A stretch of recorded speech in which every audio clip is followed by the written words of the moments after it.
All right, we're unmuted. I hit the unmute this time. There we go. We're good. There we go. We're live. Step up from last week. But hey, cheers, everybody. It's fight week.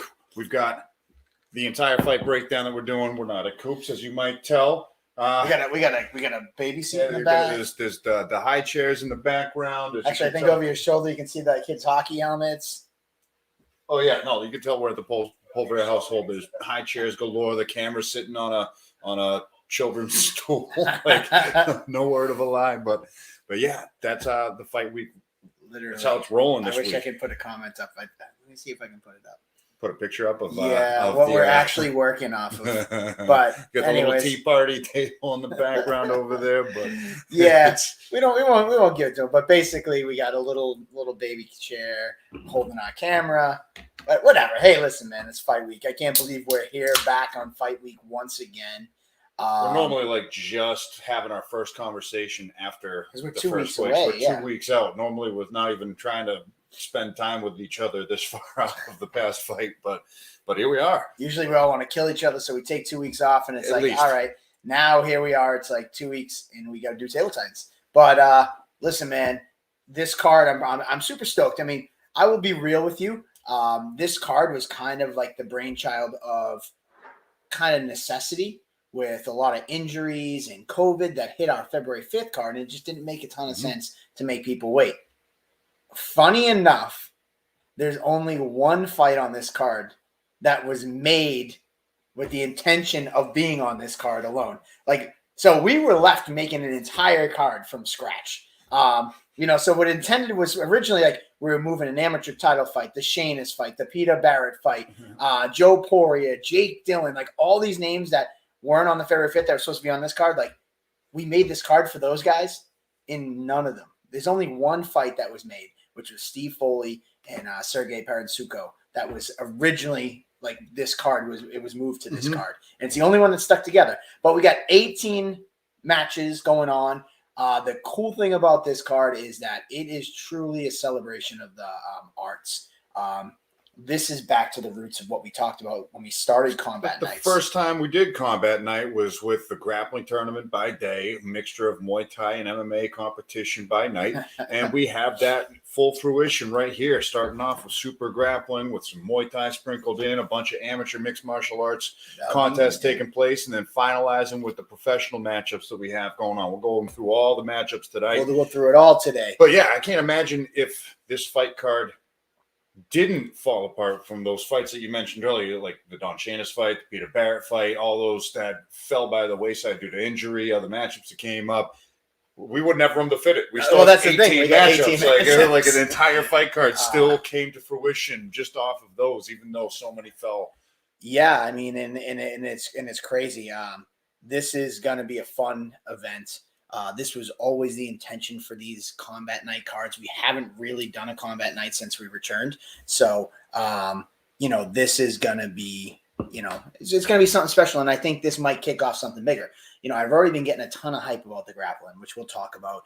The team versus team quartet, our spin on the quintet, that Sakurabu's promotion out in Japan, but Sakuraba's, our version of it's the quartet, and we got 4 and 4. We got 2 stacked teams that are going at it. And I've already had teams reaching out asking, can I get on the next one? Why didn't I know about this? So this was our tester to see how it goes. And we're going to see how it goes Friday night before we expand upon the concept.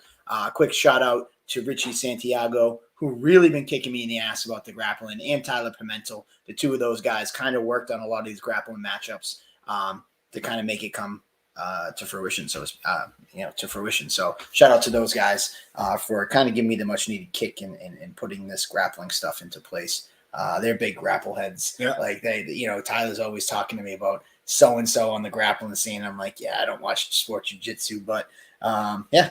Anyways, And we've had tastes of it at Memorial Hall, but this is Yeah. like an event dedicated to integrating all of these different types of So you gotta martial learn arts when you're contests. drinking. You gotta have gotta that. turn it around. But yeah, I gotta. He's got a seasoned Cage Titans IPA. Yes. This is one for Cage Titans from Cage Titans 50. I'm like afraid, like, oh, it's the last one. Like, that's why I don't eat bison. I'm afraid to eat. This one I had stored specially, so I can't promise if it's not skunked or not. But this was one of the ones. It's not bad. It's still good, and Yeah. it's a tasty beverage. So shout out to second win for. Anyway, Zach Cyril. I see Zach's in one of his moves, so I'm going to ignore Zach tonight. We do have the capability of putting comments up, but I'll only throw this one. Lisa Matthews. Ooh, I like the way that looks. Better be nice, Zach, if you want to stay at my house. Shout out to Lisa Matthews, Connor Matthews' mom. Always super nice, supportive. So, yeah, there we go. So, anywho, without further ado, let's just get to the fight card. Our first matchup of the night, we got a super fight grappling match. Tyler Gothia out of Hensel Gracie, New Hampshire, taking on Aaron Hughes out of Regiment. Aaron, you've seen Aaron before with Cage Titans. I haven't seen much of Tyler, so I'm not really sure what we're going to get with this. I know Aaron has made the transition to the professional ranks, and I'm sure he's looking to stay active. I know he just booked a fight for the end of April. But this is a great opportunity for these MMA fighters. Like when they have some big gaps in their competition schedule, like this could fill some needs. Staying fresh, staying active, implementing different assets to his game. You know, Aaron comes from a mostly striking background, as you've seen, but he's trying to put together all of his grappling chops, and he's taking on this grappling super fight against Tyler Gothia at Hensel Gracie, New Hampshire. So with these grappling fights, what are they scheduled for? 7-minute rounds? So submission only exactly. or a draw? So yep. For 7 minutes or less, these guys are going to simulate murder with each other and see who can get the tap. Yeah, so again, submission only, just like our grappling terms pre-COVID, all submission only. So you sub or it's a draw. There's no in between. So that's it, man. Next up, let me get this next one prompted. Let me see if you want to talk about anything. Yeah, we're going up to the heavyweight super grappling, so we'll see what kind of high amplitude takedowns are going to be taking place during this one. See if we can get a thud on the canvas, because Levi Gramarez out of Brazilian top team Boston is taking on none other than Tyler King out of UFC Gym. Not too familiar with, like you said, this is Tyler Pimentel, Richie's world, the super grappling world. I'm not as immersed in the grappling. You better get your grappling chops up in the commentary. Oh no, in the commentary it'll be fine. Once it's happening, I'll be able to talk about what's going on. But this is the first time we're really having this decorated of a showcase. But Tyler King's fought on the Ultimate Fighter, fought for Bellator, CES. We know that he's highly accomplished heavyweight. Fun fact: he made his amateur debut with Cage Titans. Yep. And his professional debut with Cage Titans. So he's been on the scene a long time. Black belt out of Connor's MMA. So this is a high-level heavyweight super fight grappling match. I'm stoked to call it. Oh, man, I got to give a shout-out to Hammersmith over on Twitch. Grappling Tyler King, it's like trying to fight a phone pole with other phone poles attached to him. Man, Hammersmith, I got to give you a shout-out. Been a minute since he's been in the definitely comment section. And Richie, I see Richie's in the commentary. I'm going to do this. I'm going to go copy to clipboard. And I'm going to do this. You keep talking. All right, because we're going from Hold on. that. Yeah, let me get that next call. We're going to get the first fight up, but I'm going to get Richie. On the comments? Let's see if we can get Richie up here. Talk about some of these fights. Call him up? Yeah, we'll Perfect. let him call in. So before he does that, let's go to the first fight. Yeah, the first mixed martial arts fight of the night. We've got Omar Guerrero out of Citadel making his debut at 130 pounds against Neil Mazumdar out of Sityodtong, Tong, who's 1-1 in his career. He's coming off a loss back at Cage Titans 50 during the daytime against Jake Dillon, and he's hungry to get back into the win column.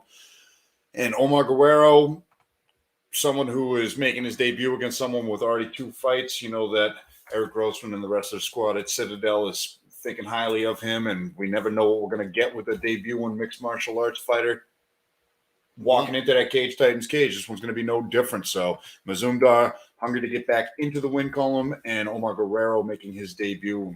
We always never know what to expect, but we know to expect the unexpected. That's a good way to look at it. I'm trying to get it into the comments. All right, so we got Rich. Oh, he's on the phone. So real quick, we're gonna pull Richie in, and we're gonna get him to talk real quick about the grappling. So we're gonna put the fight card talking on hold. So let's pull Richie in, and we're gonna go. Can you see me? I'm in the car. What's going on? Yeah, pretty dark. So yeah, we can hear you.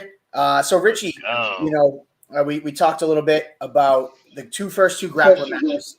Can you tell us a little bit about these guys, since you matched it up? Tyler Gothia is a name that doesn't ring a bell with me. I've had the pleasure of kind of talking to him behind the scenes, getting him set up and welcome to Cage Titans, but I don't really know much about him. But how did this guy come about in his match with Aaron?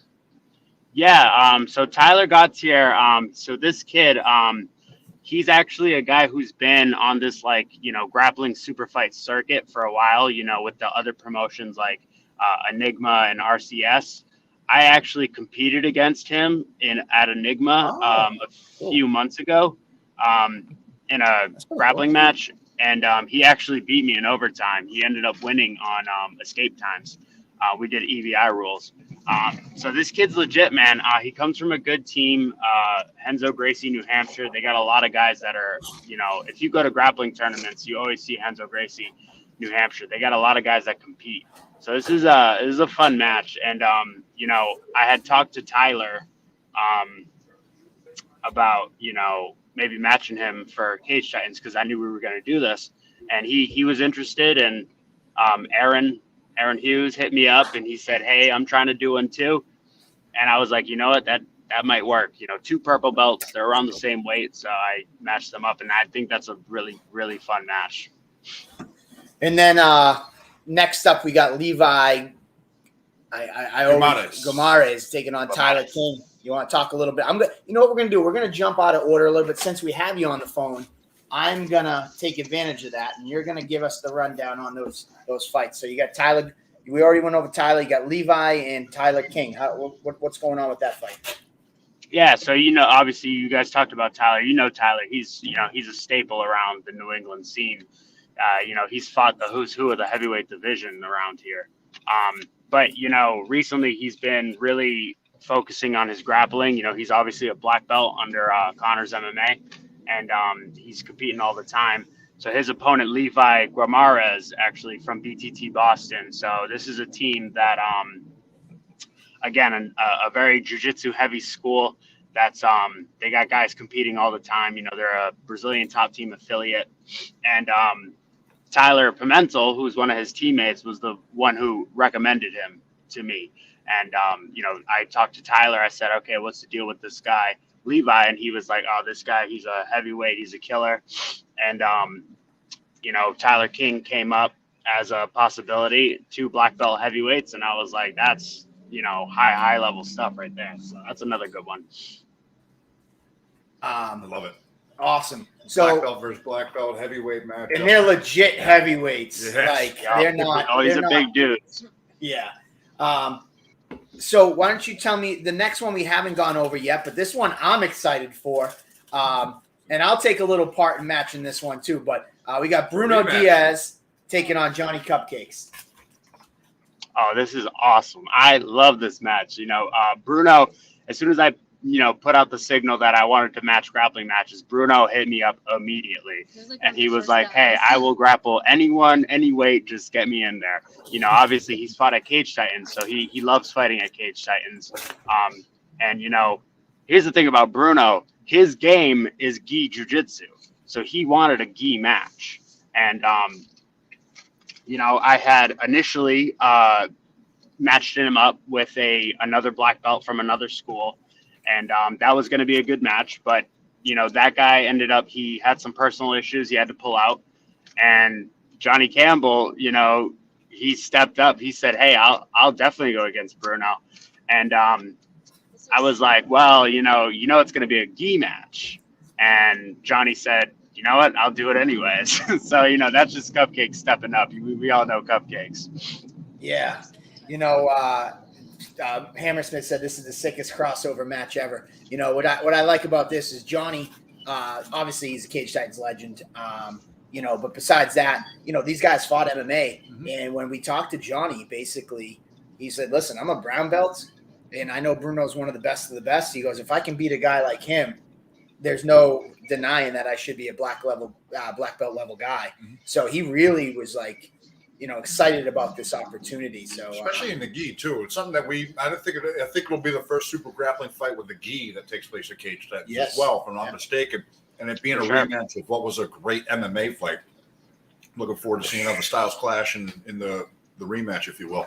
What do you think? Give us your opinion on the breakdown of this match. Yeah. How do you think it's going to go? Because, you know, Johnny obviously got the nod in the MMA fight, but obviously a lot of things changed. This is Jacare's world. Right. How do you think this is going to go? Yeah, you know, like I said, you know, this is Bruno's world. You know, he competes a lot in the gi. He had a match this past weekend at another promotion, and you know, another gi super fight, and he won. You know, he got the submission win. So, you know, this guy, he's super active in the gi. He's always competing. He's always looking for super fights. You know, and like I said, Johnny did win the MMA fight, and he won it pretty convincingly. But, you know, like if you were to take like a high level wrestler and he loses an MMA fight, but then you say, okay, you got to wrestle him in a wrestling match, it's going to be very different. And that's how I feel about this match, because this is Bruno's game. This is what he does. He's been a black belt for a long time. So this is a great match. But, you know, of course, Cupcakes is always game for anything. Well, that's the one thing that you think about is like, you know, any type of competition, you know, Cupcakes has that, like, I'm here to compete and I'm here to win. You know, I don't think that for 1 second, you know, like he's always rises to the occasion. Especially with saying yes to the gi matchup, being a brown belt in his own right, knowing that it's a challenge, knowing he already has the win over Bruno in MMA, but just a testament to what kind of challenges he's willing to accept as a competitor. And Bruno, you know, a little taste of revenge on his shoulder going into this a little bit. So I got to ask, you could share, but you know, we always say, I love Table Titans because we get to share a little bit insight between matches.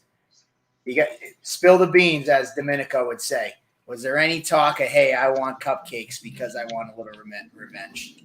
Well, so I'm not going to say he wasn't talking trash. There was no, you know, it's all respect, of course. But you know, Cupcakes, of course, came up as the replacement. However, I did get in contact with another black belt, and I hit up Bruno and I said, hey, I have this other guy. He's a black belt, so that way we can keep it a black belt match. And Bruno said, no, that's fine. I'll go against Cupcakes. So he wants this match. All right. Well, hey, I think it's going to be fun. I think it's cool. You know, and somebody said that, you know, depending on the winner, it could set up some future stuff down the line. And who knows? Maybe we'll do a no-gi match next. I mean, immediately I was like, oh, wow, does Bruno want to because like my world is fighting. I'm not gonna mix it. I'm not gonna like sugarcoat it. Like I like fighting. Like you like grappling too, but I like grappling, but I like fighting. So like my initial reaction was like, oh wow, Bruno wants to rematch him in a fight, and they're like, oh, I didn't like that was where my mind went, and then they actually went the same way you did. Well, maybe a no-gi match, maybe they do a Muay Thai fight. These guys could be, you know, like all the arts, and maybe this combat night it's grappling with the gi. Next one it's no gi. Next one it's Muay Thai. Like Moreno and Figueiredo fighting 4 times. They do it 4 times, 4 different styles. Yeah. It could be crazy. So could be a marathon competition. Yeah. So next up is a teammate of Bruno's. We got Casey Lamont, who just recently got awarded his black belts. He's taking on a teammate of yours, Leon Davis, in the super fight no gi. What do you got to say about this? Give us a little insight. This is another great fight. So Leon, I'll talk about Leon a little bit. Leon's one of my teammates. I trained with him at Triforce. He's a guy who was, you know, super legit MMA fighter. Obviously, you know, I think he's like 12-3 or something like that. But you know, the past few years he's had a hard time getting fights. So he's kind of just been okay with just focusing on grappling, and he's been competing in grappling super fights a lot. And this year, I think he's already had like 3 or 4 super fights and I think he's 3-1 on the year right now. So Leon's been competing a lot. He's only a purple belt in the gi, but if you look at the guy's experience, he was a junior college All-American wrestler. And obviously with all his MMA experience, he's been grappling for a very long time. His first fight was in 2008. That's how long this guy's been. Oh yeah, Leon's been around forever, man. And then with Casey, Casey obviously recently getting his black belt. That was a big deal. And I had heard through the grapevine that Casey was looking to compete, as a black belt. And I know Leon has been bugging me to get on a Cage Titans card for a very long time. And Casey's name came up, and I went to Leon and I said, "Hey, how do you feel about going against a black belt?" And he's like, "Oh, absolutely." And I went to Casey, and I gave Casey that name, and Casey was like, "Oh, I'll talk it over with my coach," and we made the match right then and there. And that's another good one. I can say Leon Davis has been harassing us for a long time to get out of Cage Titans. I told you. And you know what's cool? Another aside about this fight is they're both police officers. Yep. Casey Lamont, a state trooper, and Leon Davis, I think he's out in Western Mass. He's a Springfield police officer. Yeah, so way cool. It's a little bit added bonus here on Table Titans to give you a little bit of insight. Little flavor to that other super grappling fight. Yeah, at the middleweight division, 185 pounds. You said Lamont, he's been around the scene a long time, just got awarded his black belt. Dying to compete. Yeah. And Leon Davis, someone with an extensive MMA experience. What? What were you saying? I said, what's funny is that, we talked about Leon being around for so long. He's never competed or been to a Cage Titans event. Yes, never. So he's been asking me all these questions about, what he's got to do, where's it at, what's the deal? And I was like, wait, I know you've never fought for Cage Titans, but you never even been to a Cage Titans? And he's like, nope, never. I've never been to the hall. Wow. That's insane because, again, he made his amateur debut in 2008. He made his pro debut in 2009. This guy's fought, Warrior Nation, CES, AFO, Reality, fought in Maine, World Series of Fighting, Ammo. Then he's 4-0 right now. Since 2021, he's competed. He won by submission against Jeff Rogers back in September. He won in November via Japanese necktie. Crazy. Yep. Then he won again in November. Twice in the same night. He won by Darce choke. Then he looks like he won by Darce choke in January. So, yeah, man, he's been staying super competitive. I'm excited to see Leon fight for us, in the grappling tournament. It should be good for him. First taste of Plymouth Memorial Hall. Yeah. For sure. All right. Well, the one that we all been waiting for, and I know this is going to be on everybody's excitement list, is the quintet Team Triforce versus Team BTT Taunton. This is something you've been talking to me about for a little while now. You kind of push this to the forefront. This is all you, man. I don't take any credit for this. So what made you want to put this together, and what was some of your thought process behind it? Yeah, so the quintet thing is it's a promotion that it's on Fight Pass and it's really popular, and it's funny because I've been thinking about doing this for a long time, and every time I bring it up to different coaches, everybody's like, "Oh, absolutely, I would love to do that. We'd love to do that." And so it's been kind of a long time coming where we've been able to actually put this together. And I went to my coach, of course, Pete Jeffrey at Triforce, and I said, what do you think about putting a team together? And he said, oh, absolutely. Of course, I'll put a team together. And, we kind of went through a couple different teams that we could go up against. It ended up being BTT Taunton, which is another great team, Tyler Pimentel's team. And, man, this is going to be a lot of fun. This was, well, just to give everybody some background, this was originally going to be Team Lozon versus Triforce, but then the great news that Lozon's going to be making his return to the Octagon and taking on Cowboy Cerrone switched plans a little bit, which we can accept that. We have no problem with that. But BTT Taunton was willing to step in, and it should be a fun one for sure. Yeah. Do you want to go through the rules real quick? Yeah. So people understand.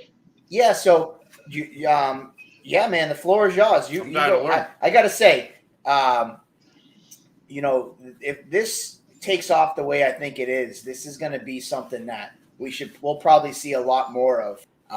You and I have been talking about grappling. You kind of took the reins when we did the Grappling Titan tournament because you've had so much experience with the wrestling world and doing brackets and stuff like this. So this seemed like a natural transition. But this quintet, I will tell you, I've already had teams lining up for the future. Not only for April, but also they're like, what about the one after that for June? So, nice. This is going to be our tester because ideally we're going to try to do more than 2 teams. We'll do a 4-man tournament in one night or 4-team tournament. We're going to iron out all the details, but yeah, go over it, man. Yeah, just to give a quick overview, because I actually had someone, I was trying to explain this to someone the other day or today, and she was like, wait, so it's 4 guys going at each other? And I was like, no. So basically how, the quintet or quartet, only in Russia. But basically how the quintet or quartet we're doing, how it works is there's going to be teams of 4. So you start out with 2 guys. Those guys grapple. It's a 6-minute round. If Team A gets the tap, then that guy, the other guy's out. That guy stays in.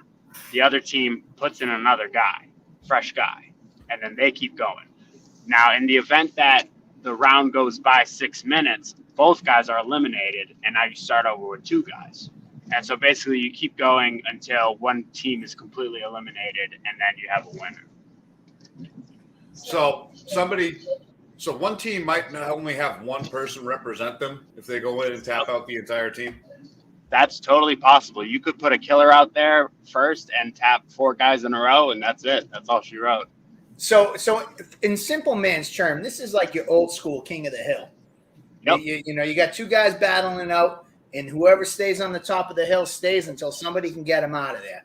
In the event there's a stalemate and we go to time. You said 6 minutes. I thought we were at 7.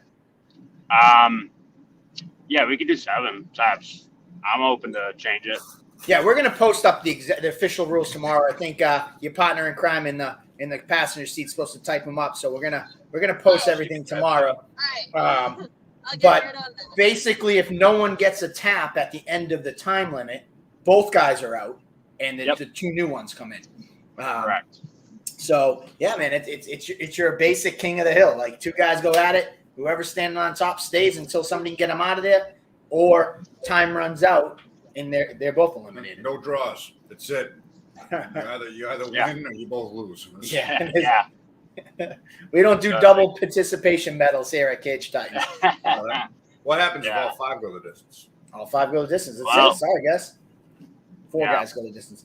But this is something we talked about before, even when we started the grappling tournaments, like points and judging and all that stuff. It's like I want to get to its rawest form, like what makes us a little different. Not even like you either tap or no one wins. Like you want to win, you finish them or you tap them out, and that's it.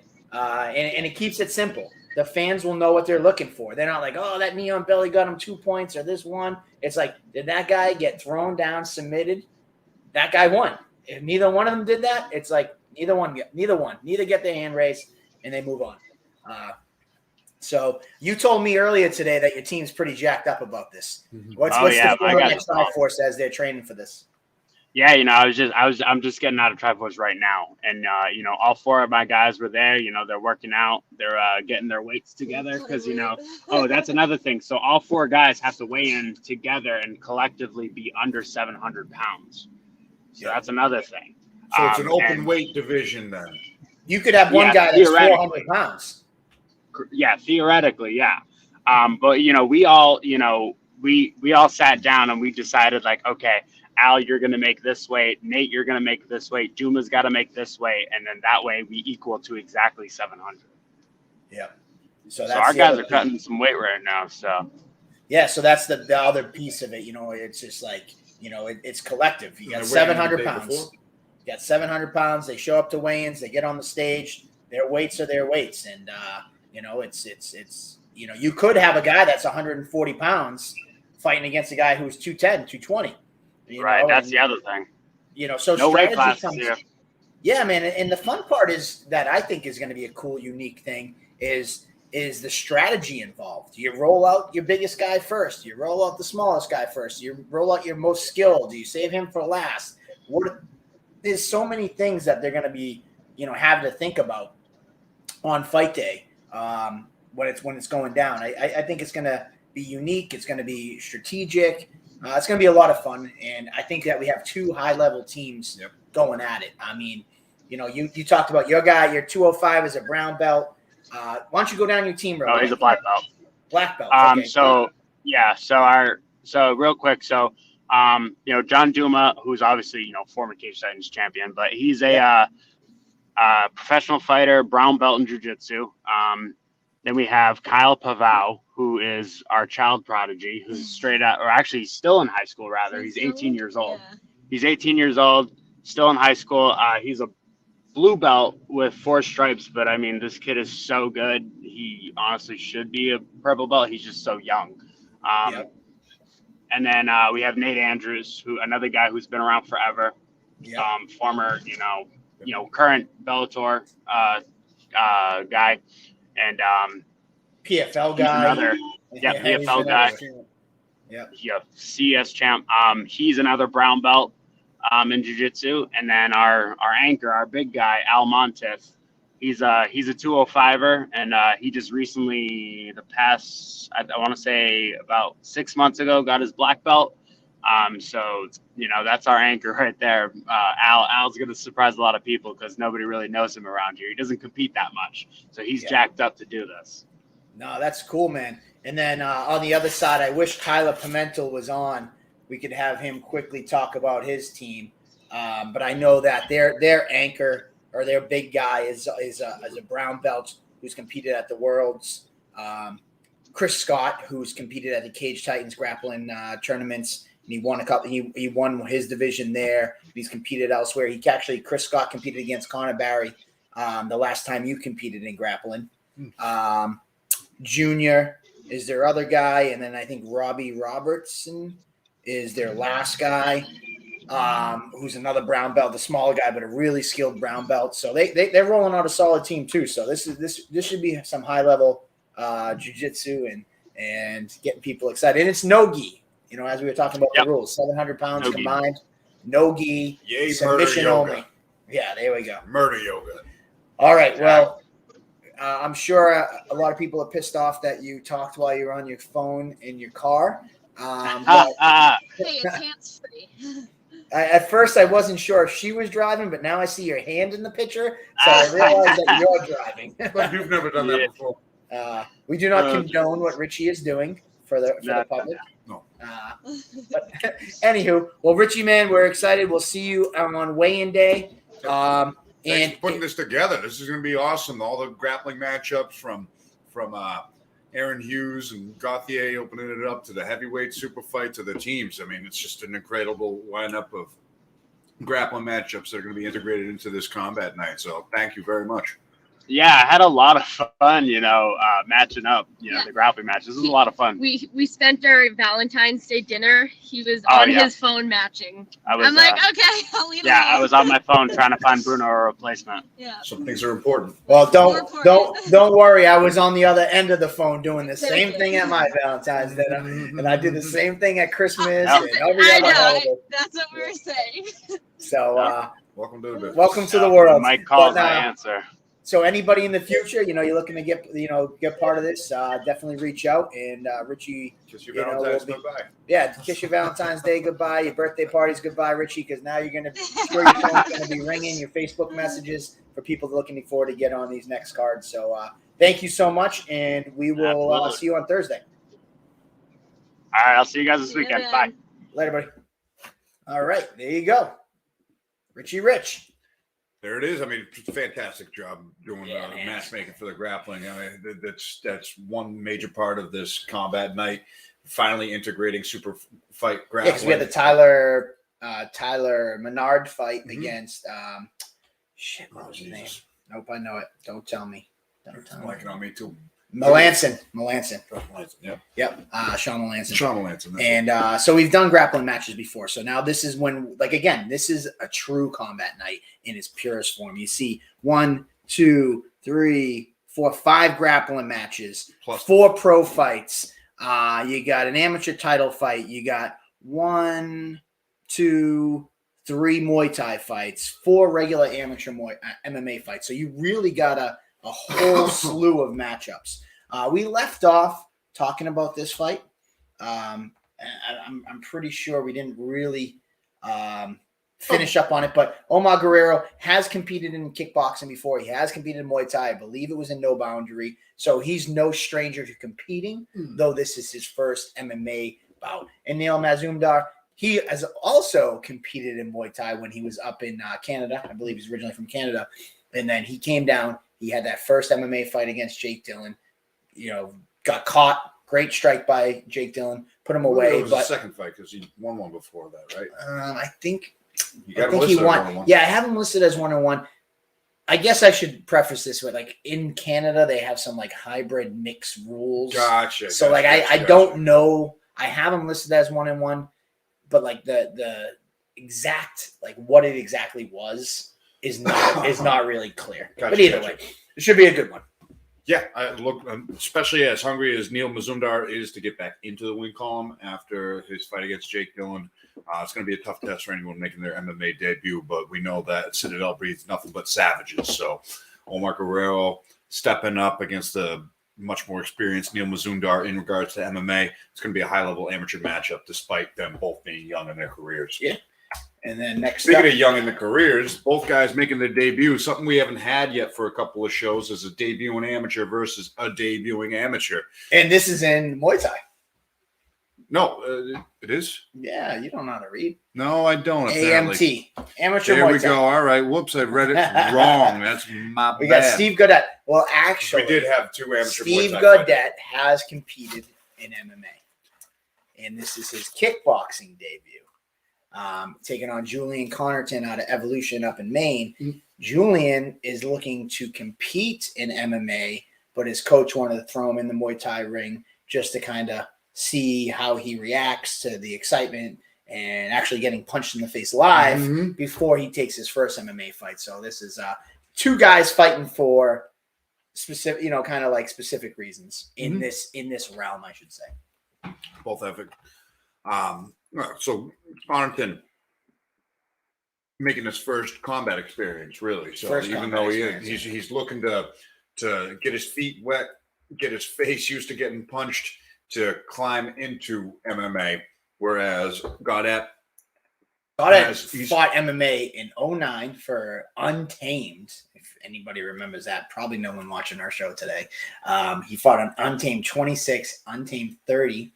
And then Untamed was no longer around as of 2010. And then he fought in 2014 against Brian Rossi, who was a title challenger or a former champion, amateur champion at Cage Titans. And that was back in 2014. So he's had a 7-8 year layoff. He looked like he was supposed to fight back in 2014 against Joe Giannetti, which probably would have been Joe Giannetti's debut.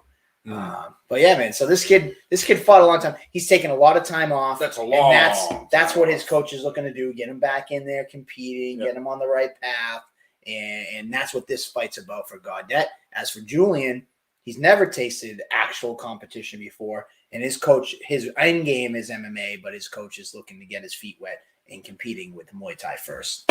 So that's where this matchup is.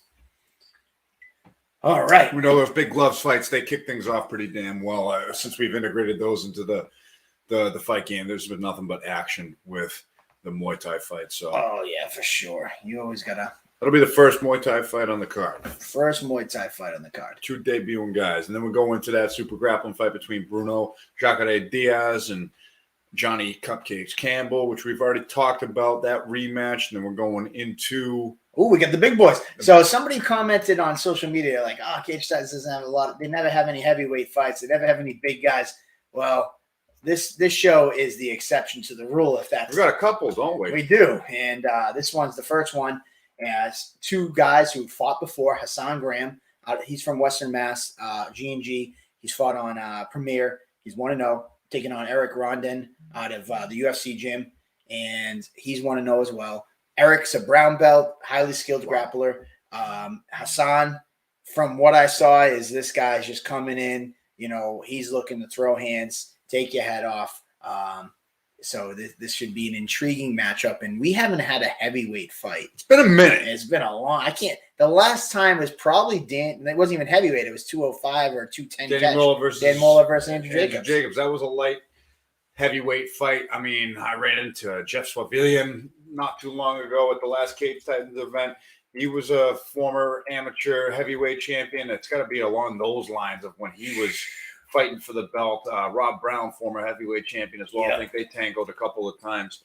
It was probably the last heavyweight fights that I can really recall off the top of my head that took place at Cage Titans. The last heavyweight, Jeff Swavillian, was Cage Titans 36, so it's been since 2007. There might have been one other one integrated in there that fell in there. I can't remember off the top of my head if we did have another heavyweight fight before or after that, but yeah, that's like it's been a long time. We don't see a lot of heavyweights because there's just when you look at the average human being, they're not normally 6'4", 300 or 250 plus pounds. Like that's just not the average size. That's why 35 to 55. I was at one point. Well, that's not the average human. So every time that you feel like you're getting big, I was that big. I was that guy. You didn't get Andy big. So this should be a good one. The cool thing about this part is Eric is training alongside Tyler King, who has a grappling match. He's doing his no-gi super fight, and then Daniel Mola, who's making his professional debut later on the card. So you got these three guys that are all. Daniel Mola's fighting at 205. You got Rondon, who's fighting at heavyweight. Tyler, who's a heavyweight. So these are guys that are all like training together, and they're all preparing together for this night. So I think they're going to come in highly prepared. I saw John Jones was over at the UFC training with Tyler King and these guys this weekend. So they're getting the work in over there. So this should be a good one. Next up, you got any more to say about that one? Not really. I'm looking forward to calling another heavyweight fight. It's been a long time, and I'm just waiting to feel the thuds of large men impacting each other with their bone structure. I mean, it's a different aura calling a heavyweight fight. You just see the sheer mass of these people slugging it out, where it's just you can feel the impact of the shots, just totally different. I'm looking forward to it. Been a while, been too long. Glad the big boys are back because we're going back down to the little weight classes and the bigger gloves. We're going to a bantamweight kickboxing fight between Avery Andrews out of US MMA, who made his debut against Mike Albert last show. They opened the card up with the kickboxing fight. He's undefeated at 1-0, and he's taking on Tyler the Butter Knife Smythe out of Evolution Athletics, who we've seen implement a dominant wrestling game in the MMA realm before. He's making splashes up at NEF over there. Up in Maine with he just won their title. He just won their title at bantamweight or defended it. I'm not. I think he won it. I'm not sure about that. We'll find out when he gets back around. But anyways, looking to throw the wrestling chops by the wayside for a fight and throw some old fisticuffs against somebody who showcased a tremendous amount of skills in Avery Andrews. Yeah. So Avery was scheduled for this card. He was actually going to be fighting Zach Converse. And Avery stepped in on 2 days' notice to save the Mike Albert fight on February 5th. And immediately they were like, hey, he's still going to be fighting on the 25th, right? Yep, absolutely. It worked out. He came in. He picked up the big win against Mike Albert. Dude, you need a knife? He picked up the big win against Mike Albert, and he immediately wanted to still compete on the 25th. Unfortunately, Zach Converse fell out. And now here we are in a situation a week before the fight. And though he saved a fight last time, here he was almost not going to be able to compete. And Tyler Smythe defended his belt at NEF. His coach was like, we're already coming down with Julian Connerton.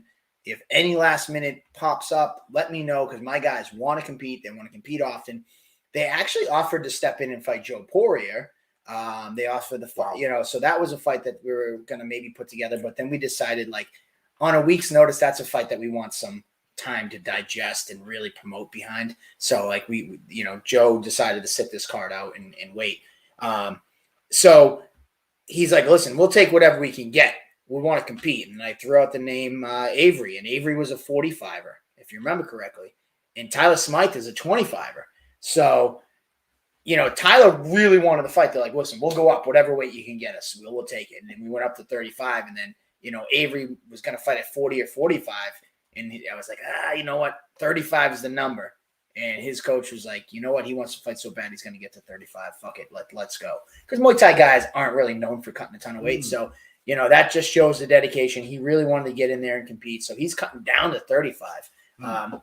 Tyler Smith is going up to 35. And as you said, his background and his skill set in MMA has always been wrestle heavy, grind heavy. I think this is a good step for Tyler because he'll get to show his stand-up chops because he can't rely on that gritty, grindy style. As for Avery, he's getting in there with a big step up in competition from a standpoint of competition because Tyler's 4-1. He's competed 5 times before. He's been under the bright lights. He's got a belt up in Maine for his mixed martial arts chops, and we've already seen how gritty of a warrior he is. He won back a couple shows. Wow, it's all like blending together. This past like 4 shows that we've done, I can't even remember. But he looked impressive. Got the decision win. I'm trying to remember off the top of my head who he fought. Josh Madeira? No, he fought. Valtina fought Medeiros, but I forget who Smythe fought that night. He fought Alvarado. Tony Alvarado? He fought Alvarado. I'm pretty sure. I don't know. Maybe you might be right. But anyways, he looked dominant in his wrestling. I've been looking forward to him making the trip back down to compete again at Plymouth Memorial Hall. Let's see who was right. I know my matches. I think I do at least. Scotty Miles. Fuck it. Oh, that's right. That's right. Scotty Miles. Yeah, Scotty Miles. That's right. Oh, sorry. We're both wrong. Exactly. But anyway, so Tyler Smythe out of Evolution taking on Avery Andrews. Lionel Boogs Young. What's going on? See him reading. All right, let's go to the next fight. No, so yeah, that's going to be a hell of a fight in Avery Andrews. I loved his stand-up, loved his left hook. Had the pleasure of sparring him once at Lozon's recently.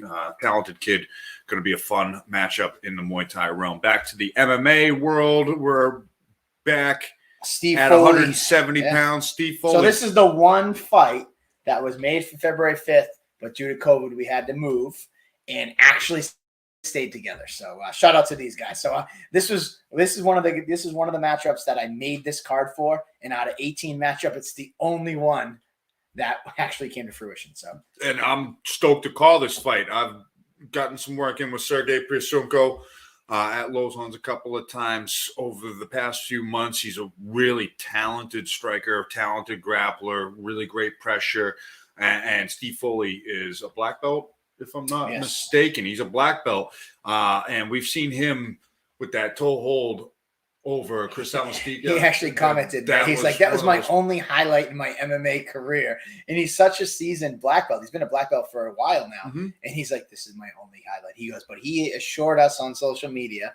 He was like, that's my only highlight, but I plan on making many more in this next fight against Sergey. And I mean, that Alvesio toe hold win, that was a kid who's fought. He was like 4-3 coming in. He had about 8 fights or so going in there, and that's the way that Foley won that got him that title shot against Jack Congdon. I fell short in that, and I'm glad to see him hopping back into the cage after such a quick turnaround because he's a talented guy who's tasted that he's tasted the flavor of that gold, and he wants to get back into the title talks. He's had a few long layoffs, a couple injuries that have put him on the sideline for these matchups, and just knowing how hard Sergey's trained, he won back at Cage Titans 50 against Tyler Wolf, if I'm not mistaken. Yep, the guy from Broadway. Yep. So undefeated, young. Tyler Wolf, shout out to him. He had a cool walkout. Yeah, he was in the guitar as he was walking out. Yeah, I remember who else was rocking the cornrows back there. So, you weren't the only guy. Nope. But Yeah, man, this is going to be good. I mean, he trains with all the guys. He's training with Jeff Joy, Loco Lobo. You know that coming out of Loco Lobo MMA. They've been making such a splash at both the amateur and professional ranks with all the guys that are coming out of Loco Lobo's gym. And yeah, looking to stay undefeated. It would be a big, big feather in his cap to get an MMA win over the black belt Steve Foley, and Steve Foley trying to climb back to 500 with a win over an undefeated prospect. This is a high-level amateur fight. I'm stoked to be sitting cage side calling it, and it's just one you don't want to blink for. You're going to mistake this for a pro fight easily. So next up, we jump back to the Muay Thai world. We got Shady Zachary out of Fight Zone, making his return, taking on Michael McDevitt out of Sid Yatong. Shady fought Jay Rivera back on Cage Titans Combat Night. That was a first combat night. Shady Zachary made his debut. I think it was very recently after his 18th birthday, if I'm not mistaken. He was just a young buck back then, but fast forward a few years, probably in his early 20s now, making his second walk. And Michael McDevitt out of Sit Yatong making his debut over somebody who he knows has been in there before, even though it's been about 3-4 years of a layoff at this point since the last time Shady Zachary has fought.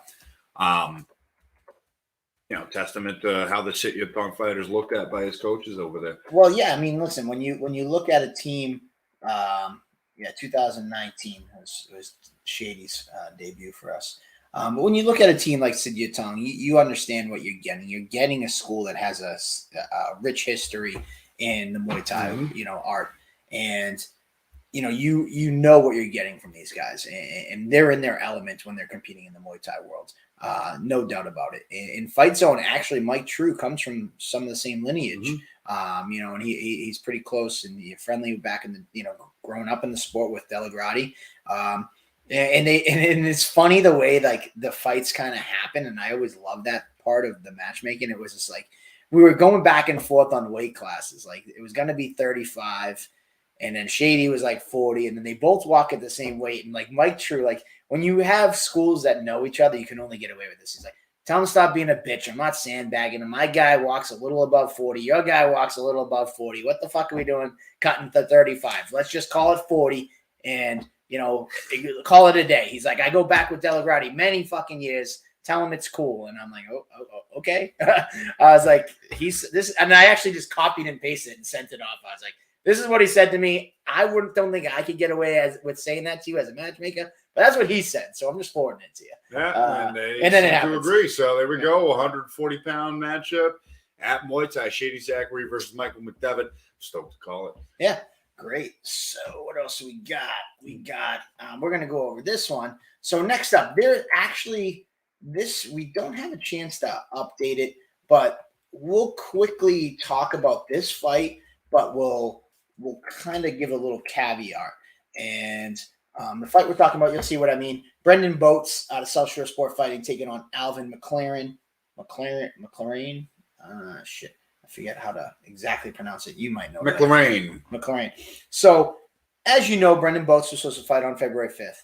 February 5th, his opponent, Gage Luby, had some things that were going on with the Athletic Commission in New York that prevented him from fighting. The hope was he was going to get all that cleared up. He was going to fight on February 25th, and the fight was just going to get slid back. Brendan Boats, obviously, he's a 44-year-old guy. He's a coach, a family guy. Like, it was a lot going into this one fight. And when it didn't happen, there's a lot of disappointment on his end. So we were just like, all right, we'll move it back a couple weeks, let Gage get cleared up. Then Alvin was kind of on the sidelines, and Gage couldn't get his situation cleared up with the Athletic Commission. So he is out until June. And he said, listen, I saw what happened. I saw all the people that were there for Brendan. I don't want to make him sit out any longer. I got a teammate that'd be willing to step in and fight him as long as Brendan promises me that we can still fight in June. So that's where Alvin McLaren, whatever you want to call it, McLaren. I don't fucking know. We'll find out. We'll find out. That's why we have the pre-fight meetings with all these guys, because we get the pronunciation. Make sure the pronunciation is done correctly. Yes. And that's how this fight kind of came to fruition. There are some talks. Alvin was supposed to be a debut. He fought this past weekend. So there is some talks about juggling some of the lineup. I'm not ready to announce tonight. But Brendan Boats, I can assure you, he's fighting this Friday night. His former opponent, who is going to be a foe, has turned friend for the time being because engaged Luby. He's like, listen, I'm going to make sure he gets the fight this weekend. And I got 2 actual teammates that are willing to come to New York. So both teammates are going to get on the bus and drive out here to Massachusetts. And one way or the other, in case there's any funny business or anything, they got 2 guys coming to town, and one of them is going to fight Brendan Boats. So I don't know what you said, but you said it right. You said it right. So how did you call his name? McLaren.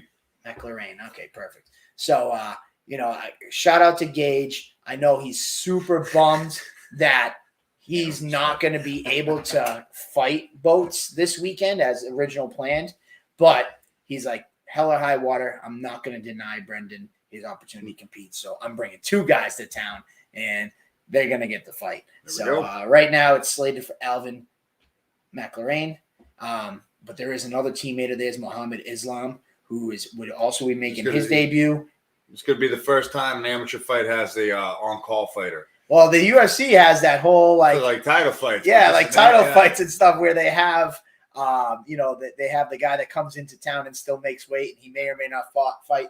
I think this is a unique situation, due to Brandon's age and the fact that this is kind of like a bucket list. Like, wants to fight once. Also, kind of like all the stuff that went on behind the scenes with Gage last fight when it was supposed to happen on the 5th, and then he's really working hard to get this fight. It's a very unique situation. A lot of moving parts. I've told both guys, I'm like, I don't even like what you guys do. Just let me know. I've never matched fights. I've never been in this situation. I've been doing this a long time. This is very unique. So, just tell me what you guys are going to do and who's fighting who, and we'll just let it go at that. So, whatever happens. Whatever happens. So, it's going to – Both is going to get the fight, whether it's Muhammad Islam or Alvin Mclaren. Yep.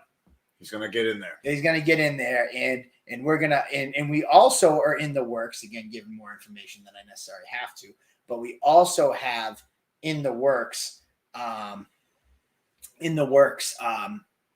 another opponent that's going to be on standby. So if both guys get cleared for Boats, one guy who shows up as like the on-call fighter, he's not just going to sit there. We have another teammate that we're working on getting licensed so that everybody will get a fight. So that's I don't know. That's what we're looking at. It's a very unique situation, but as you know, we always try to make sure the guys get to the cage. The number one thing people ask me what makes the cage signs, hell or high water, I'm going to do everything in my power to make sure guys get to the cage. And Gage is bringing 2 fighters here to fight Brendan Boats. And it looks like Brendan actually has a teammate that says, all right, if both guys are cleared, I'll have all my medicals ready and I'll jump in there and fight Dave so that the kid didn't drive out here all the way from New York. So I love it. Anyways, it's a mouthful. Trust me, it's been crazy dealing with this for the last few weeks as well. Sure. So there you go on that matchup. And that does it for the amateur competition, except for one more. I mean, it's still technically an amateur fight, but it's going to be scheduled for the length of a professional MMA fight, our only amateur title fight, taking place at the middleweight division, where we have Jadafer Ojukwu out of Citadel taking on Lorenzo Fitzgerald at a FAF gym. I'm speechless for this matchup because we know that Jadafer, Duke as they call him, is just an absolute powerhouse, a workhorse of a wrestler who's just completely. I don't know if he likes to be called Duke. I don't think we should call him Duke. That's what I always knew that was his nickname. I've called him Duke every time I've seen him to his face. From what I hear, that was like people didn't want to take the time to learn to pronounce his name, so they just called him Duke. Jadafer. Yeah. So I could be wrong. He might be watching. He could correct me. But from what I heard, I thought it was more of Ojukwu, and it was just a player, he's the Duke. But maybe I don't know. Hey.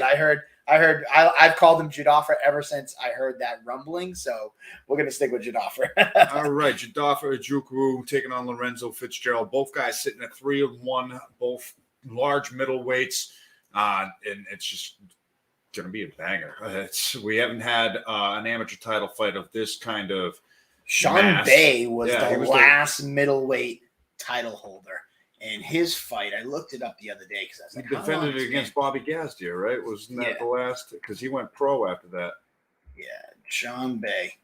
This fight, the last time this belt has been worn was Cage Titans 30. 2016. Cage Titans 30. We've almost had double that amount of shows, and we have not had somebody. And shout out to Sean Bay. He's gone on to the boxing world 5-0 over the course of the last 5 months in the boxing scene. Knockout, first round knockout, first round knockout, first round knockout, first round knockout, first round knockout. So shout out to Sean Bay, former Sean Betancourt. They might remember him as that name when he was fighting for Cage Titans. But these guys, like, there's no effing around with these two. Like, sometimes you see some of these upper weight classes where they're just kind of like doughy guys who haven't cut down. No, these guys are chiseled 85ers. I remember Fitzgerald when he fought, I want to say he fought John Ciampa way back when.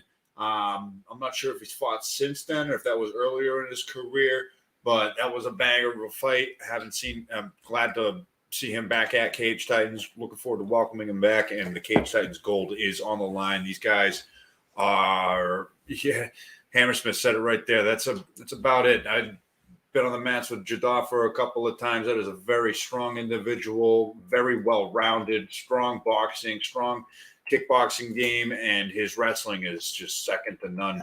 I got to give a shout out to Hammersmith. I miss this guy being around. I know he has a family and all that stuff now. But man, his insight on fights and the knowledge he has is always top notch. I got to give him a shout out. Miss you, my man. Hope all's well. Likewise. But yeah, man, he's absolutely right. Jadaffer and Lorenzo. There's a clip of him right now that's getting circulated on our social media where he just picks up John Ciampa and just slams him at the buzzer. Yep. It was crazy. These guys are chiseled big. They're legit middleweights. And I heard a rumor just off pictures alone. There was a fairly large promotion that caught wind and saw this and reached out to us about booking these guys off looks alone and didn't know they were amateurs. So it was very odd, and I'll tell you off camera, but it was like a fairly, like, I'm talking like big three promotion that reached out about these guys, and they had no clue they were amateurs. They were just like based off the looks. Like, if you were going to like a lot of people, like when you look at Czech Congo, like that guy is a fighter. Like you look and he just like he's built, and sculpted. You look at a guy like back in the day, people might be like, who? Like Nate Marquardt. Like he was a guy that was just chiseled, looked the part and everything. These guys look the part, and they definitely know how to fight either. They're not just looks. Like Lorenzo's over there with Hassan Graham at FAF. He's been at Bucket Brigade with Nuri Shakur before. Jadaffer's been with South Shore Sport Fighting. I believe he's a purple belt or a brown belt. He's with Citadel now.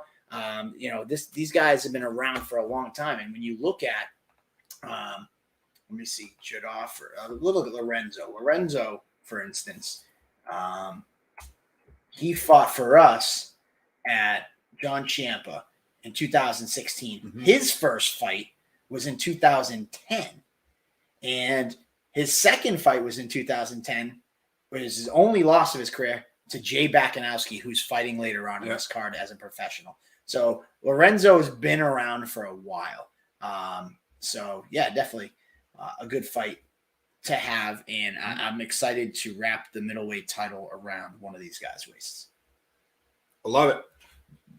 Been a while since that belt has found a home, and one of these gentlemen is going to walk home with it. So somebody's getting their second loss, and somebody's going to be the champ. And this is a fight between two physical specimens who are going to be trading their techniques in there for 5 3-minute rounds or less. And then that will conclude the amateur competition for Cage Titans Combat Night 3. We have our next fight is at the professional. And like we said, we're going to keep the big boys going. After that middleweight title fight, we're going into the light heavyweight professional division where Alex Davidson, 1-1 out of Nostos, is taking on the debuting Daniel Mola, who we spoke about earlier, out of UFC Gym. Now, we know Daniel Mola is a black belt. He had one amateur fight against Andrew Jacobs. He won that fight by toe hold in the 3rd round. We had a judo black belt versus a jiu-jitsu black belt. He prevailed and is now climbing into the professional ranks after a couple years of a layoff after that fight. No, he actually fought in New York. He fought in New York not too long ago, actually. Probably about he's been away from us, but let me see. He fought in New York. He's had obviously he made his debut with us, and then no one would want to fight this guy. He just looks the part. But he fought back in August at a last amateur fight, won by first round, and then here he is looking for professionals. And Alex Davidson, 1-1 as a pro. He had his debut take place back in 2017 against none other than Jamal Hill, who just won the main event this past weekend in the UFC over Johnny Walker. So that was his MMA debut about 5 years ago at this point, and is coming off a win late in 2021 where he won via submission, and now is going into a fight against Brazilian Jiu-Jitsu black belt Daniel Mola. And when you hear that type of fight, you're like, I don't know if I want to be a BJJ black belt that's making his debut. But Alex Davidson, no hesitation. Nope. He was ready to go. So this should be a fun fight. And Daniel Mola is somebody that Tyler King has been up my ass about getting a pro debut for so long. And now I love you, Tyler, but I'm so glad that I can tell you to shut up now and stop asking me to go get him a fight. We got him a fight. It's been 2 years, but he's finally going to be fighting. But anyways, I think on the line we got Tyler Pimentel, and Tyler Pimentel was the other half of matching some of these cards. We had Richie on. We had Richie on, so we got to have him on because Richie was able to pump up Team Triforce, and BTT Taunton is Tyler. So without further ado, we got Tyler, and it's going to be his turn to pump up his team. So Tyler, how's it going, man? What's up? How you making out? Tyler's man of many words. Cut into my video game time. Cut into your video game. You're not my dad. Thank God. So Tyler, Richie was able to talk a little bit about his part in matching some of these fights. He was able to give some insight on his Triforce guys, Leon Davis, who's in the super fight, and then the whole team as a whole. Can you tell us a little bit, for those who might not know BTT Taunton, what they're about and these competitors that are actually competing out of there? So we have, start off with the youngest one. We have Junior Halvicio Jr. I don't even know how to say his name. He's from Portugal. He came over from Portugal, a blue belt, and he went to South Shore for a long time. And then wanted to focus on jiu-jitsu, and he's been with us for a long time. He's good friends with Professor Jair. The families have known each other forever. Young kid, very, very talented, good wrestling, very good jiu-jitsu. So he's young, but he'll give just about anybody trouble. I know he gives me trouble a little, twerp. And then from him we have Robertson, who is so I got it right. I called him Robbie Robertson. Yeah, he took third at Worlds at purple belt in gi, but he's a very, very talented no-gi player, and he actually has competed a lot on the no-gi and gi circuit in the area. He's just good. He's super talented. If he takes the back, you're in trouble, and he always finds a way to get there. I mean, you can ask JoJo and myself. He kicks our ass. He's 140 pounds. He kicks our ass. It's ridiculous. I don't like him. Yeah, and they're teammates of yours. That's why it's important, because I wanted to make sure people understand, because when you name names like Nate Andrews and John Doom are oh yeah, I've heard of those guys. They've seen them competing. So that name, what is this BTT team? I want the guys to understand that this isn't just because you've seen Nate and Duma competing in the cage and seen them fight that. That doesn't mean they're just these guys are coming in to get walked on. You got some talented guys. There's a talented squad you guys put together, and it's grappling only. I find it. I know it's amusing. Everybody's like, oh, they're so great as far as Nate and Duma, but they are great as MMA fighters. This is jiu-jitsu. This is the world that my guys playing, and they're very, very good at it. Yeah. The other kid we have is Chris Scott, big, strong wrestler. He's a purple belt in jiu-jitsu, and he does a lot of competing as well. He's just a grinder. They all are. And then what belt is Chris? Chris is a purple belt. Yeah. But he's kind of like, he's got kind of like my style. He's a little bit more athletic than I am, to say the least. But he's very good at grinding guys, making life miserable for him. And he's got good submissions. And then our last guy is Gabriel Costa, who's an absolute monster at brown belt. He won worlds at purple, I believe, and at blue. And he's a 200-pound absolute monster. He's like one of those people when you go into the gym, you see him and you go, oh, fuck, do I got to go against him? He's a great kid, but when you got to grapple with him, it sucks. So they were talking big about their anchor. You feel pretty confident that you got your own equally as talented anchor on the squad. I'm sure they got a great anchor. I guarantee you our anchor's better. Oh, all right. There we go. Who's their anchor? Because I could care less to actually pay attention. I forgot too. Alex Monif. Who's their brown belt? Their 200-pound brown belt, black belt. Yeah. So Gabriel, Gabriel was mad that they didn't have all black belts on their team because he wants to hunt black belts. Okay. And then, so when I said, no, they have a 200-pound brown belt that's supposed to be really good, he said, good, he's mine. We're going to test his brown belt out. Intriguing. All right. Yes. Gabriel doesn't say a lot, but when he says something, he means it. He is a grinder who his whole life is jiu-jitsu. Him and Levi are training partners most of the time. They're both big, strong guys, so they're really the only two that can work with each other. Yep. So Gabriel does a lot of time up at BTT Boston with him, and then training with us where he gets work with. We have a kid, Mike McCarthy, who's another brown belt who he's like, I don't even know how to explain it. He's like that jiu-jitsu nerd, but really, really good. He just, long hair, quiet, does yoga and then rips your face off. Interesting. So your last guy competing, that's your team for the quartet. Yeah, that was the quad. That's our quartet team. Yep. And now Levi, you mentioned him. Tyler King actually put a couple hearts in the comments just now. Your other guy, Levi, is taking on Tyler King. And that should be a great match. Both big, strong, talented black belts. That should be a lot of fun to watch. All right. Well, we don't want to take up too much of your video game time. What game you playing? Call of Duty with JoJo. I suck. He carries the team. It's fun. All right, cool. Well, we look forward to seeing you and all the guys in a couple of days. And BTT might be new to the Cage Titans community, but I'm sure they're going to make a good splash. And we wish you guys and the team all the luck this weekend, and we'll see you in a few days. Appreciate it, boss man. I'll talk to you guys soon. I'll see you Thursday. See you Thursday. Later, not my dad. Later.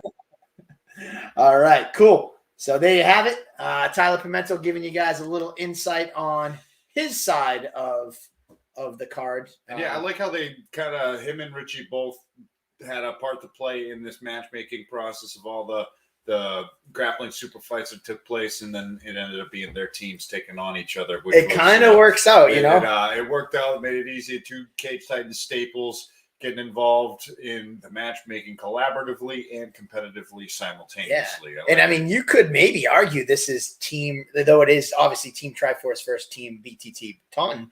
This could be Team Tyler Pimentel versus Team Richie Santiago. Like, they're both throwing guys in there. So what are you doing, pitting your employees against? I mean, hey, listen, you fought, so listen, it works. I'm excited for it, and it should be really fun.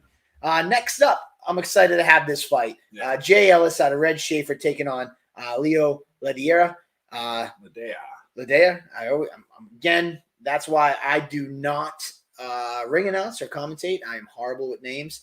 And then a lot of these guys, we talk to at weigh-in, so we can kind of get the pronunciation. I was hearting the analysis about Mola and Eric. Perfect timing on the hearts and the analysis. All right, cool. All right, Tyler. All right, perfect. Tyler's our first time that somebody's commented watching on YouTube. I didn't. So So we're over on the YouTube platform, which is pretty cool. But dig that. Yeah, definitely. So yeah, Jay Ellis, his last trip to New England was up at NEF, and he won rare naked choke over Rodrigo Almeida. And Rodrigo Almeida's he was 13-3 at the time, if I'm not mistaken. Jay is just an example. You don't judge a book by its cover. Like, this guy will fight anyone, anywhere, anytime. We put up a post. Any notice? And yeah, we put up a post the other day regarding who he's fought.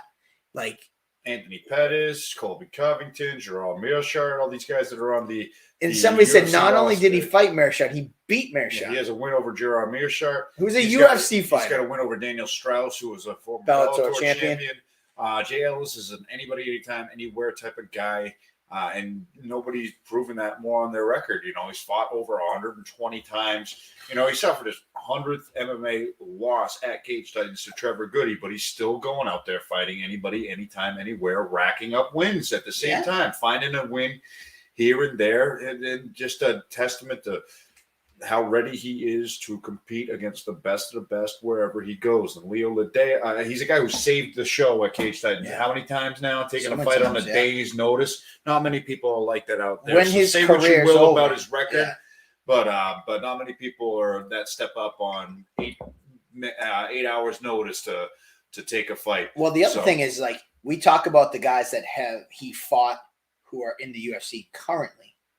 When it's all said and done years from now, it'll be interesting to go back and see how many more added to this. When you see some of the guys he's fought, though they're not in the UFC now, as of recent, they very well could be in the near future. Yep. So that list is only going to expand, and the depth that is on his record is tremendous. So, and Leo Ledea, he's 0-3. He's looking for his first MMA win at the professional ranks, coming off a Fight of the Year candidate against Dion Rubio. Even though he fell short in that fight, ended up getting submitted in the second round, showcased a high-level boxing game, especially with the little gloves, defensive jiu-jitsu, and a complete MMA game. He's coming out of Sit Yud Tong, so he's been putting the time in. You see him training with Bruno Diaz, who's getting ready for his super fight on the same card. These guys are tight teammates, and just excited to see him get back in there because it was a hell of a fight against Dion Rubio. Looking forward to seeing what he brings to the cage against Jay Ellis, who fought the who's who not only in New England but all around the United States. Yeah, I'm still enamored by Jay Ellis's record. I'm looking at it now as we talk, and you look at, like we said, in the future, who could be in the UFC potentially. You look at Nick Fury, who's part of New England Cartel, who's an undefeated fighter. Connor Matthews, easily. Trevor Goody. Angel Trevino is another guy. Jacob Sheffield, he's out of the same team as the Party down in Fusion XL, who just won this past weekend. I think he's now 8-0. That's just going back. Caleb Hall, who's an undefeated fighter out in Maine, who has a big future. Josh Harvey, who's fought for us. DSAB, who's 8-2 now, main event, and he could be somebody down the line. And these are just names that I know. Peter Barrett's on his record, who was in the UFC. It's amazing to see some of these names. Joe Giannetti, who was there as well, Ultimate Fighter champion. Zach Otto, who's in the UFC. I don't even know. I could see you knew that better than I did. This is Colby Covington fight. Gerald Mearshart. Quinones, I think, is in the UFC as well, if I'm not mistaken. Michelle Quinones. Let's see. 8-3. Yes, UFC. He lost to Sage Northcutt. But still, that's another person who's made it onto the UFC roster that Jay Ellis has fought. So say what you will. He's stepping up again, taking on Leo Ledea. And this is a great fight because Leo hasn't won yet. Yeah. And so, whether, whatever you want to say, this isn't a chance.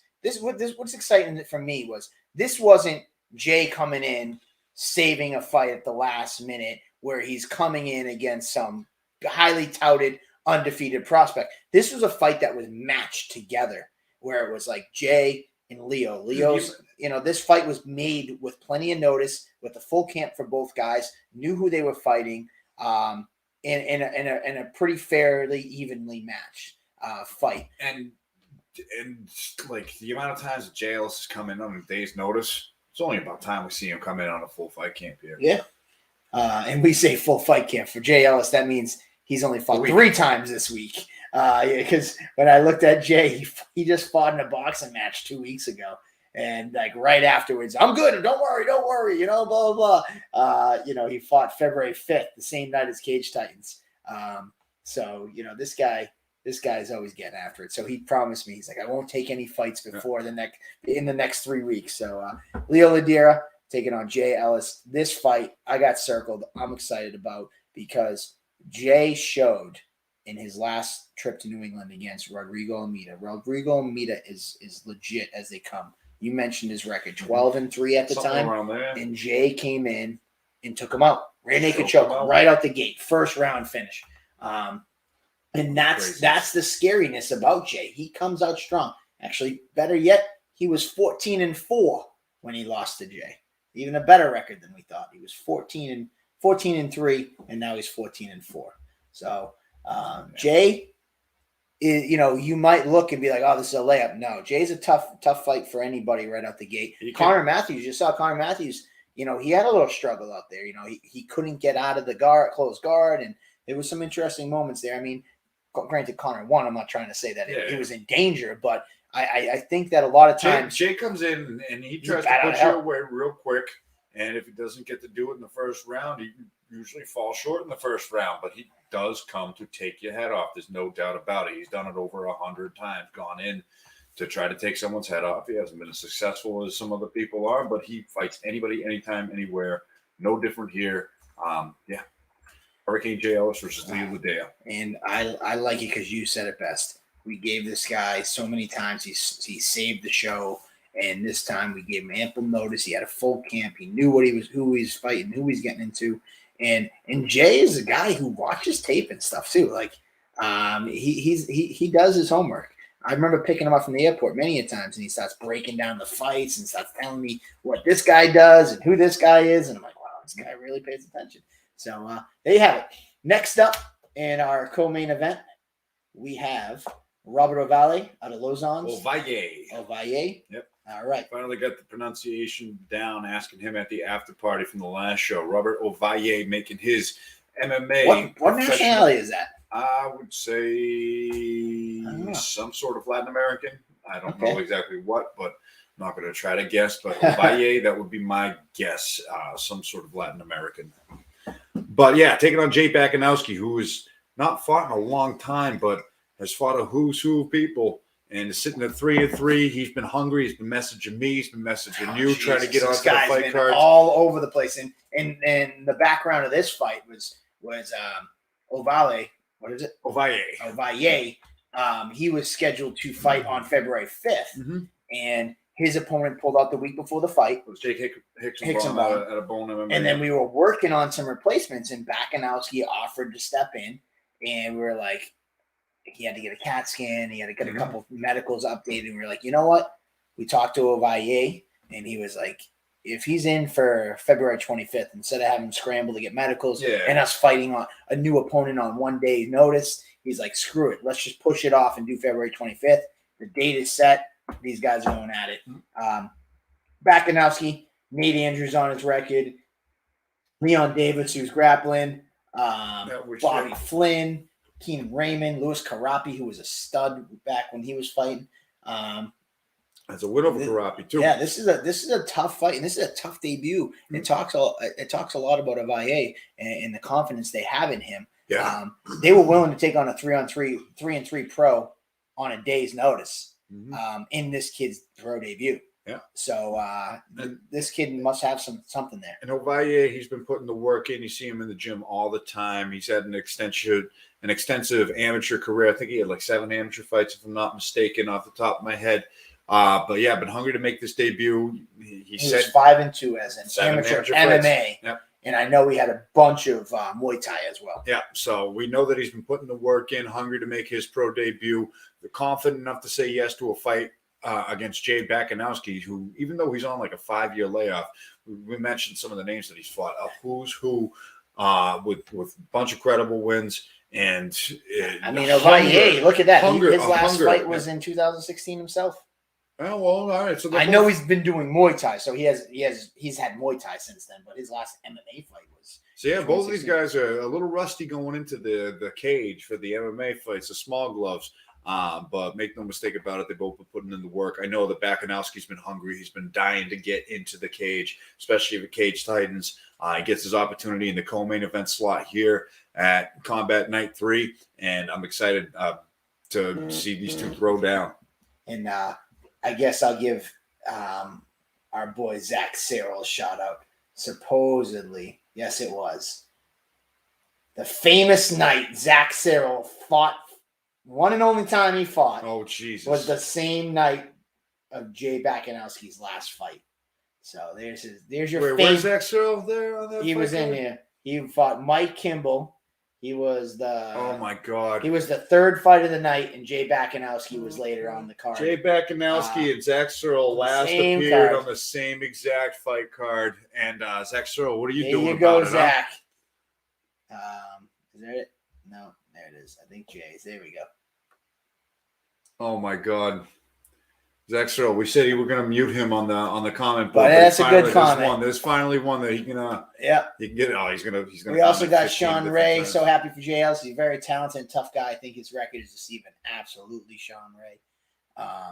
So yeah, man. Yeah, I thought Zach was going to fight Connor Matthews in a kickboxing fight on this card. Huh? Let's not feed the troll, but I'll give him a little shout out there. But anyways, so there's our co-main event of the evening. And this will lead to our next fight, which is our main event. And a last-minute replacement again, if I'm not mistaken. You had to pull some rabbits out of some hats to get this fight underway. But stepping up on short notice, we've got Steven Stengel, who is an independent pro fighter sitting at 4-16. But you look at who he's fought, and the cumulative records of the people that he's fought sit somewhere at like 75-38 somewhere. You did your homework. 75-38. Just because I'd never heard his name before tonight. It's been a while since he's fought. He fought Lally in 2015. He fought Mike Rodriguez before he went to the UFC in 2014. And he's just coming off a fight. He just fought when he fought Marcus Davis. So this is somebody who's fought the who's who at several different weight classes, all the way up to light heavyweight down to welterweight, and this is a welterweight fight that he's stepping up on short notice, taking on his Zach first fight Sabatino. Was in 2006. Steven Stengel, was a freshman in high school. This guy has been around. Now he did take some time off. He stopped competing for in MMA in 2015. Then he made a little comeback in 2020. He fought Ngali. He fought Ngali. Then he did a couple boxing matches, and he took the fight with Marcus Davis. Interesting. Zach DeSab was supposed to fight on February 5th against Marcus and Georgia. Georgia pulled out. Then we bumped the fight back. We said, all right, we'll get you a guy on the 25th. I don't want to tip the hand, but he was supposed to fight somebody else, which was going to be a great fight. But the guy ended up getting hurt. So that he had to pull out last week. It looked like Zach was going to go by again. 3 or 4 fights all fell through on the 5th. Then he was supposed to fight on the 25th. Fell through. It looked like he was just going to be shelved. And the unfortunate part about it is he's going to be away April 2nd. So like the added pressure of like, if I don't fight here, like I can't fight again until June. So Stengel, I forget what happened, but he came across my desk and I just was like, hey, what are you up to? And I didn't know if they would even take it because it's up an entire weight class. And Stengel, who's fought it high as 205 and above, he's not a guy who's just like coming in with a little belly when he's fighting at 205. This guy is like, he's chiseled. He's always comes in shape. He's like a lumberjack strong. It's going to be a difficult fight for Zach. For some of those reasons, like Zach is the bully, strong guy. He's not going to be able to do that in this fight, so it presents some problems for him, which I think will be interesting to see how it plays out.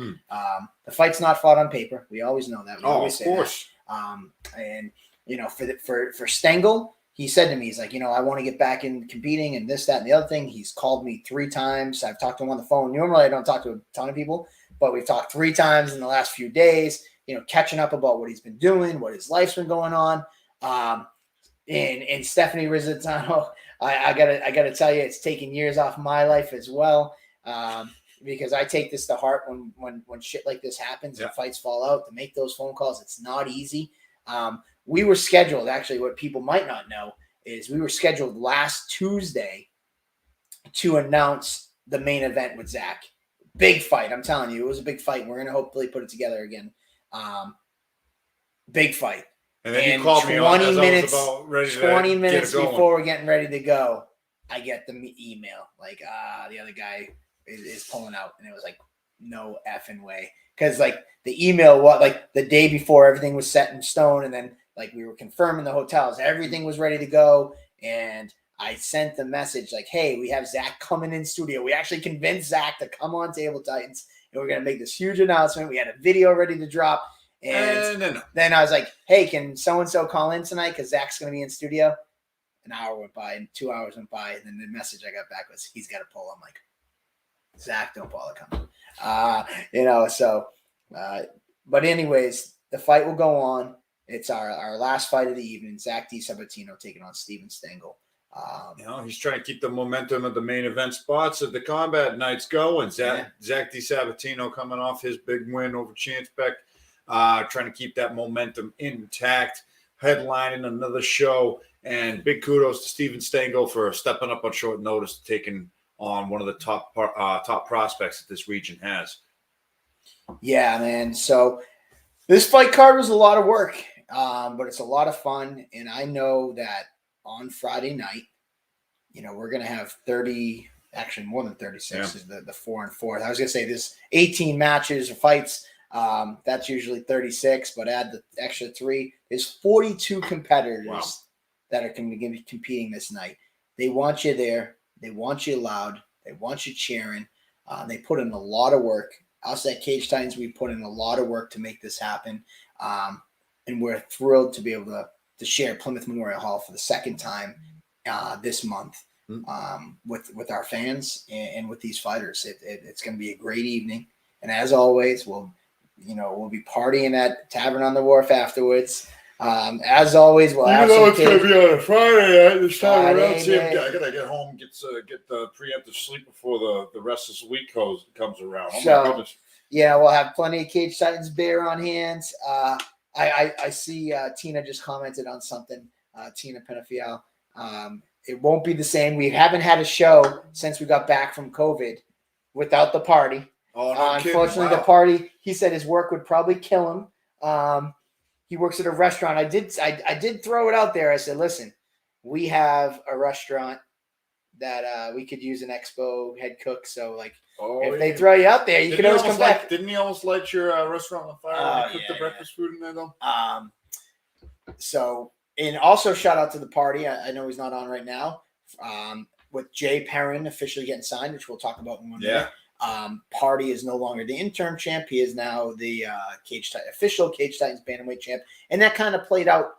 I'm not going to say the way we wanted to, but it was the reason we did it as an interim. It was if Jay fought and got signed by the UFC, the party's there. If he didn't, Jay comes back and they unify the belts. That's why it was an interim belt. That's what it was in place for. Even though Jay wasn't injured and wasn't able to not defend, he was Jay. Exactly what happened is exactly what we thought. Jay would get signed to the UFC. There was too much of an opportunity for him to get signed if he won one more fight, where we wouldn't be eligible to then host him to defend his title anymore. So it made sense to put it on for the interim title in the event that Jay got signed to the UFC. We could promote the interim title holder to the undisputed bantamweight champion, and there it is. He actually texted me that day. He goes, so does that mean I'm the official champ? I'm like, yes, you are the official champ now. And he's had some cool videos of him bringing that title belt around to his hometown and the kids and all that stuff. So, but without with moving on from that, Jay Perrin, our Cage Titans champ, he was 5-0 for Cage Titans. Hell of a fight too. Great fight on a week's notice. One thing, I put up a post about Jay, and I really. And not that one, but I really hope that people follow Jay's story and take something from it. Like this kid was, what I wrote, I didn't let the social media team put that out there. I said, listen, I'm posting about Jay. coming from me. He came to us as a 3-3 fighter, and I think his story to any fighter that's out there is like, no matter where your career is or where you think it is, if you believe in yourself, you bet on yourself, you can really achieve greatness and do whatever you want, whatever you set your mind to. A 3-3 fighter, Jeff Perez was actually the one that came to me and said, listen, Jeff Perez was a big-time cage. He was fighting on all the Cage Titans fight cards. He was professional at the time. He was our amateur champ. He fought exclusively for Cage Titans. And he said, can you give one of my buddies a chance? And I was like, we'll see what happens. And we did. And Jay didn't take it for granted. Like everything he said he was going to do, he went out and did. He competed. And, he had a great career. He was 5-0 within the Cage Titans thing. He won the belt, defended the belt not once, but twice. Not only that, he only fought one fight against a guy without a winning record. Mm-hmm. And that was his first Cage Titans fight when he was 3-3. He fought an 0-1 guy, and Mark Frisk. Every other fight he's had has been against a guy with a winning record. And what that tells you is when he was 3-3, many guys would be like, maybe my career's over. He was never at a higher in confidence level. It was, he stepped in there against some of the toughest guys. So he knew he wasn't that far away from competing with the best in the world. He set his mind to it and he went out and did it. So, we were very quiet about Jay in the last few months because he was under contract with another local promotion. So we kind of out of respect, we just kind of kept quiet on him. But now he's not under contract with any local promotion. He's with the biggest promotion in the world. We're free to talk about him, and congratulations to him. So there you are. And there's Tina. We were just talking about you. Your ears perked up. We were saying how this is going to be sad that the first show in 4 events, we haven't had the parties up here. But we'll do our best. Maybe we can live FaceTime or something with you guys and celebrate the 25th. We'll walk around with a selfie stick with you guys on FaceTime at that Tavern on the Wharf after party. Or you know what? No one really likes Zach Cyril. What we should do is get an iPad and tape it to Zach Cyril's face and make it the party face. Kind of like when they have those little wheelie things going around, only it's Zach Cyril. So instead of we have to deal with Zach Cyril, we got the party on an iPad. I dig it. Yeah. So instead of that, we can find the guy from that headbutton the glass video whoever that guy was. There you have it, guys. We got an extremely deep card for your entertainment this Friday. You got Super Grappling, you've got Muay Thai, you've got amateur mixed martial arts, you got amateur title on fights, the way, and the professionals to close it off. Cage Titans Combat Night 3, following Cage Titans 51 before Cage Titans 52 in April. Yeah. Don't miss it. We're putting 2 shows on in the shortest month of the year. Why? Because we can. That's why. Don't say we can. Holy shit. This card took a lot out of me. And I will tell you, I remember all of it taking I cannot wait until Friday night because I remember, just like these fighters, when they're getting up at 4 a.m. to go for their morning run, they're eating friggin' broccoli and boiled chicken with no salt. It all comes back on fight night. The suffering and pays off. You remember it. Why we do this, and I cannot wait to Friday night. We miss you too, Tina. Joe Leonard behind the camera for Cage Titans in the broadcast. He likes Zach Cyril. You might be the only one, but we are stoked to have you and be our guest this Friday night. Remember, it's Friday night, so weigh-ins are Thursday. We're not holding a press conference this show because it's a short week. With the event being on Friday, it's just a lot to take off for time for some of our fighters who have to work or do whatever. So no presser, but we will be back with the weigh-ins on Thursday live from Plymouth Memorial Hall. We'll be live streaming it. And then Friday night. Fight night. Short fight week. Thanks for tuning in on Table Titans. We're at the actual Povere household with the table. Improv, short week. But we get to sit in this chair many a times dealing with bullshit. This is like that Cage Titans chair right here. I actually had to shift because I used to sit on the other end of the table. My wife's like, the ass print in that chair from you sitting there on your computer She's like, it's insane. She's like, we gotta rotate you on chairs. So this is my new one. This is my new one. Chair. My new cushion one. You could, get one of those Me Pillows or whatever. Yeah.